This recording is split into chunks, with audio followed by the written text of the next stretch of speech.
Sleepington imagine if you could stretch your mind across the stars? Not to solve anything, just to feel the shape of it. This is the Sleepy Almanac. Tonight we'll follow curiosity to the edge of time, ask questions no one's answering, and maybe lose track of everything for a while. So picture this. If you traveled for 1 hour at the speed of light and then came back to Earth, your friends could be 90 years older. And you'd be late for lunch. Imagine holding a glass of water. It contains more atoms than there are stars in the observable universe. Now consider that each atom itself is mostly empty space. If an atom were the size of a football stadium, the nucleus, where almost all its mass resides, would be no bigger than a grain of sand at the center. The electrons, those tiny energetic particles, would be like microscopic dust motes swirling somewhere far out in the stands. So the solid feeling glass and the water within it is primarily nothingness. Yet it holds its shape, and if we shift our gaze outwards to a single star, not just any star, but something truly immense. Take Scudi, for instance, a red supergiant. If you were to place it at the center of our solar system, its sheer size would extend well past the orbit of Jupiter, perhaps even Pluto, depending on the estimates of its pulsating outer layers. Our own sun, which feels so enormous to us, would be an insignificant speck within its colossal atmosphere. Scudi weighs 1,000,000 times more than Earth, yes, and it spins slowly, ponderously on its axis, thousands of miles per second at its equator. Though from its immense distance this rotation is imperceptible to us. We see it from here as a distant twinkle, just a glimmer, a faint point of light that took thousands of years to reach our eyes. Each photon, a tiny packet of light, traveling through the vast interstellar vacuum across countless light years, crossing the galactic plane, finally arriving at your pupil as you gaze upward. And yet that same pinpoint of light represents a star that could swallow entire planets, indeed entire planetary systems, without noticing the slightest change in its incomprehensible volume. Imagine standing on the surface of our Earth. Then imagine that entire Earth and every planet beyond it up to Jupiter, simply dissolving, absorbed into the gaseous, churning layers of such a star, never to be seen again. And the star itself would remain, largely indifferent, continuing its silent, unfathomable existence. It is the ultimate expression of scale, presented to us as merely a distant, gentle flicker in the night sky. And of course, it's worth noting that the apparent brightness of a star, what we perceive from Earth, isn't solely a function of its intrinsic luminosity, but rather of its distance from us squared. That's the inverse square law in action. Double the distance and the brightness diminishes by a factor of 4. Multiply that again and, well, you get the idea. Now, when we talk about Scudi's volume, estimates vary, naturally. Stellar measurements are notoriously difficult, especially with stars that possess pulsating atmospheres. One moment, the outer layer might extend to 1,100 times the radius of the Sun, and then it might contract slightly. There's also the question of whether it's in the final phase of its red supergiant life, or perhaps merely in a transitional swelling phase prior to shedding its outer envelope. And while we're at it, let's not confuse stellar mass with stellar volume. Despite its gargantuan size, Scudi is actually less massive than other smaller stars, such as some Wolf-Rayet stars. These are much denser and hotter, and while they're visually unassuming compared to the inflated giants, their mass is packed more tightly. More mass, less fluff, if you will. Now, if we return to the atoms in the glass of water for just a moment, and I do think this is relevant, you must understand that these atoms are in constant motion. The water molecules vibrate, rotate, they collide and bounce in a phenomenon we call Brownian motion.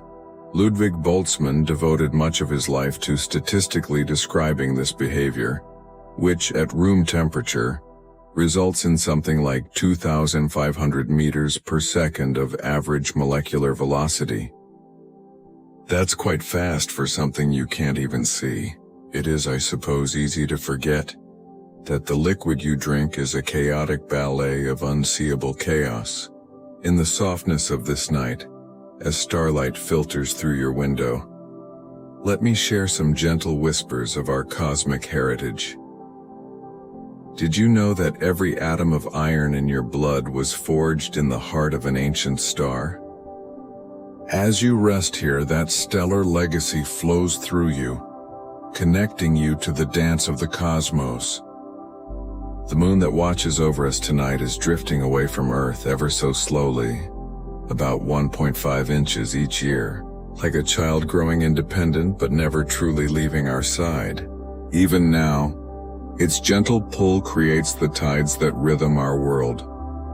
In the vast expanse above, countless stars are performing a silent ballet. The light from some of them has traveled for hundreds, even thousands of years just to paint this moment's piece. What stories they could tell if only we could hear their whispered songs. Perhaps most comforting is knowing that we're all made of stardust. Every element heavier than hydrogen and helium was created in the cosmic furnaces of stars. When you close your eyes tonight, remember that you carry within you the essence of celestial creation. The Milky Way, our cosmic home, spins in serene silence. Did you know that at its center lies a great stillness, a supermassive black hole sleeping quietly, like a guardian of galactic dreams? Around it, stars wheel in their eternal dance, much like your thoughts gradually settling into tranquil patterns. As your breathing slows, imagine joining the peaceful rhythm of the universe, the steady orbit of planets, the graceful spin of galaxies, the patient journey of starlight across the void. You are part of this grand cosmic lullaby, this eternal dance of stardust and silence. Let these gentle cosmic truths carry you towards sleep, knowing that you're cradled in the same universe that birthed the stars themselves. Rest now, fellow traveler of the cosmos, and dream among the stars. But returning briefly, again, to the concept of light emitted by distant stars, each photon we receive may have originated during a process of nuclear fusion. In stars like our Sun, that's typically the proton-proton chain reaction. But in larger stars, such as the red supergiants, we often see what's called the CNO cycle, carbon, nitrogen, oxygen, which requires higher core temperatures. These photons take hundreds of thousands of years just to reach the star's surface, after which they spend a mere few thousand years crossing the void to reach us. So in a sense, when you look up at the night sky, you are observing an ancient argument between particles and probability, resolved only after a very long delay. And yet, despite all of that, we still call it a twinkle. Not because it twinkles in space, of course, but because our atmosphere distorts the light, bending it ever so slightly in a phenomenon known as astronomical scintillation. Softer, slower, as if drifting off himself. And if you were to record the arrival times of photons from such a star using a photomultiplier tube, well, you would notice statistical fluctuations. Noise essentially, but it's beautiful noise, predictable, in a way that's profoundly comforting. That noise is the hum of the cosmos doing math. And now, if you'll allow me just one more aside, the hydrogen in that glass of water, statistically speaking, is likely to be older than the Earth itself. And with that, I suppose, we can begin the lecture. Section 2, No Sound in the Symphony, hosted by Professor Sleepington. But here's the thing about silence in space. It's not just quiet in the way a library is quiet. It's quiet in the way a vacuum chamber is quiet, because there's quite literally nothing to vibrate. Sound, as you may know, is nothing more than a compression wave, vibrations propagating through a medium. That medium can be air, water, even solid rock. But space is less than empty. It is the absence of medium. The anti-medium, if you like. He leans into the microphone unnecessarily. And so your spaceship, hypothetical though it may be, could fly past Saturn with Beethoven's Ninth at full volume, and no one would hear a thing. Not even you. Not unless the sound was transmitted through the ship's structure and into your ears via the air inside the cabin. But open the hatch, you'd hear absolutely nothing. Right before you asphyxiated, a long, thoughtful pause. Of course, space isn't completely silent in the strictest sense. There are vibrations, just not the kind that your ears are built to detect. There are electromagnetic waves, plasma oscillations, and even something called Whistler mode emissions. A delightful name for what are, essentially, electromagnetic echoes caused by charged particles spiraling around magnetic field lines. The Voyager spacecraft back in the late 20th century recorded these eerie rising tones as it passed through the plasma of the heliosphere. We call these space sounds, but in reality, we're converting radio frequencies into audible tones. We are, in a way, giving space a voice it doesn't naturally possess. And, fun fact, these Whistler waves were first detected during lightning storms on Earth, which means the sound of Jupiter's magnetosphere is strangely reminiscent of a thunderstorm at sea, run through a synthesizer, and then stretched to infinity. But light doesn't need a medium. It's an electromagnetic wave, yes, but also a particle, a photon, which, I assure you, makes it very good at crossing vast distances without so much as checking its cosmic GPS. A photon emitted near a quasar, billions of light years away, might travel for eons through the intergalactic medium, a wispy, almost non-existent fog of hydrogen atoms, without ever once colliding with another particle.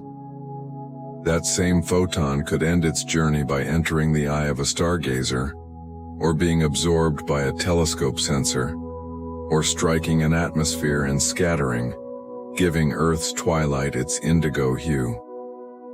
Imagine the loneliness of such a particle, a solitary traveler, moving at the universal speed limit, unable to slow down, unable to rest, but never stopping. The universe is full of them, rays of light, ancient and tireless, flying across time in perfect, uninterrupted quiet. And that, incidentally, is why space smells like nothing, too. Though astronauts have reported upon re-entering the airlock, a faint scent of seared metal, ozone perhaps, or superheated particles interacting with oxygen in their suits. But again, no one can agree. It is hard to smell what no one can breathe. So nowhere.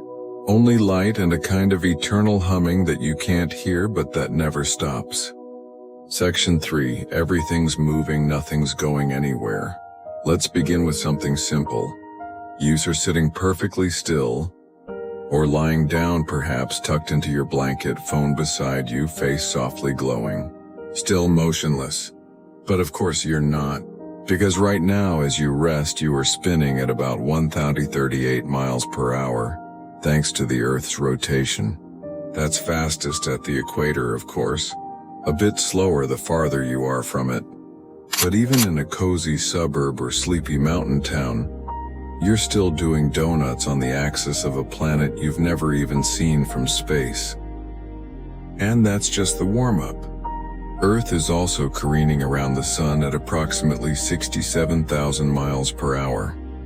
That's roughly 18.5 miles per second. Faster than a bullet.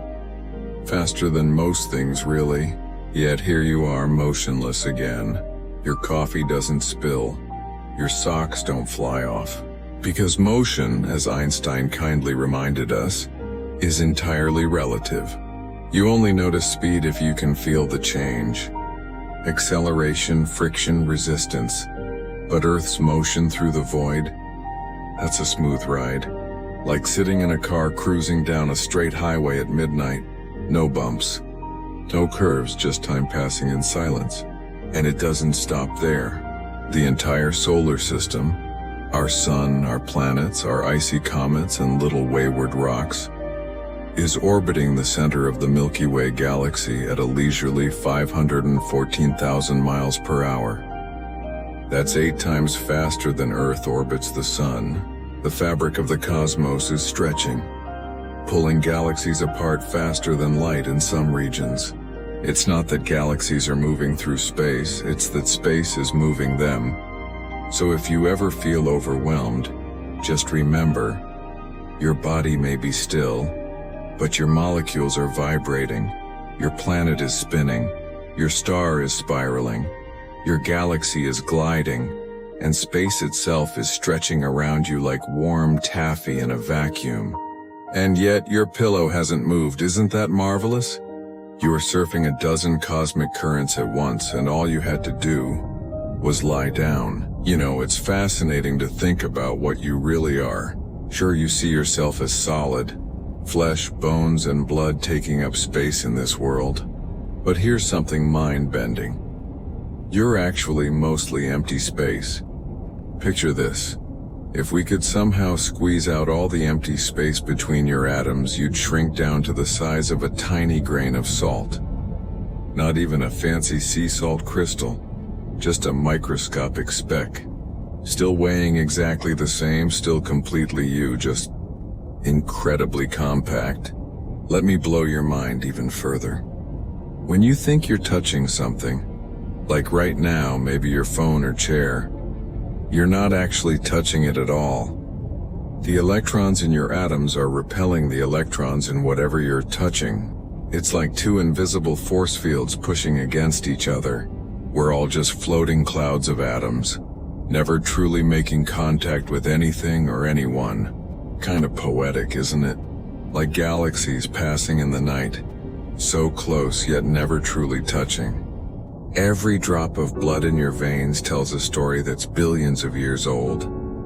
Let's rewind time, way past centuries, past millennia, to before Earth even existed. The early universe was eerily simple, just hydrogen and helium floating in the cosmic void. No carbon, no oxygen, nothing we'd recognize today. But then a star was born. Massive and brilliant, it lived fast and died young, by stellar standards anyway. As it burned, it created something magical. Layer by layer, it forged new elements, carbon, oxygen, and eventually iron. But iron was its downfall. When this star made too much, it collapsed and exploded in a spectacular supernova. And in that violent cosmic dance, the iron atoms that now flow through your blood were born. That's right. Every time your heart beats, you're carrying pieces of that ancient star within you. You're not just watching the cosmos, you're made of it. In a world where we rush through life, tapping our feet at microwaves and stressing over 5-minute delays, there's something beautifully humbling about the universe's patience. Think about it. Galaxies take hundreds of millions of years just to complete one spin in stars. They're born over time frames we can't even comprehend. Even light, the fastest thing we know, sometimes takes millions of years just to leave a galaxy cluster, with no particular destination in mind. While we're here panicking over minutes, our Earth has been casually orbiting the Sun for 4.5 billion years, and it's only halfway through its journey. Continents move at the speed your fingernails grow. Coral reefs build themselves one tiny molecule at a time. Black holes evaporate so slowly that they'll outlast even the stars themselves. Nothing in the universe seems to be in a hurry. It all just unfolds. So if you're feeling overwhelmed, remember, you're allowed to take your time. After all, time itself takes its time, bending and stretching through the cosmos. Maybe it's okay if you didn't finish everything today. Long before there were stars, planets, or even the concept of music, there was sound. Not the kind we know today. No bird songs or gentle whispers, but something more primal. Imagine pressure waves rippling through a cosmic soup of raw, newborn energy, creating the first universal symphony. This ancient melody still echoes today, We call it the cosmic microwave background, a faint, ever-present reminder of the Big Bang. While it's not sound anymore, having been stretched and cooled by billions of years, it's fascinating to think that when you see TV static, you're witnessing a tiny glimpse of this primordial hum. Right now, you're bathed in this cosmic lullaby from the dawn of everything. It's not loud or dramatic, just a soft, even whisper that surrounds us constantly. Like a gentle bath drawn by the cosmos before time itself had a name, it washes over us, connecting us to the very beginning of our universe. This ancient signal doesn't demand your attention or understanding. It's simply there, a constant reminder that we're all part of something infinitely bigger than ourselves. Imagine a place where silence isn't just quiet, it's infinite. Between galaxies where you're simultaneously nowhere and everywhere. No planets, no stars, just a vast velvety blackness that wraps around you like the softest cosmic blanket. Here, floating in the great in-between, you don't have to do anything at all. You're not orbiting, not accelerating, just existing in the long pause between cosmic sentences. It's neither cold nor warm, like resting inside an unfinished thought of the universe. Look around if you'd like, though there's not much to see. You can nap here as long as you want. The galaxies will keep spinning without you.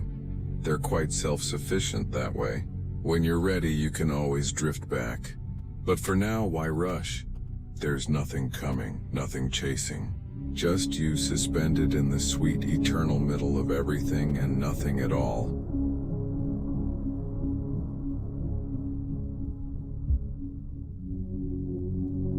We've talked about stars and time and gravity and your suspiciously empty atoms. But now let's talk about the thing that surrounds all of it.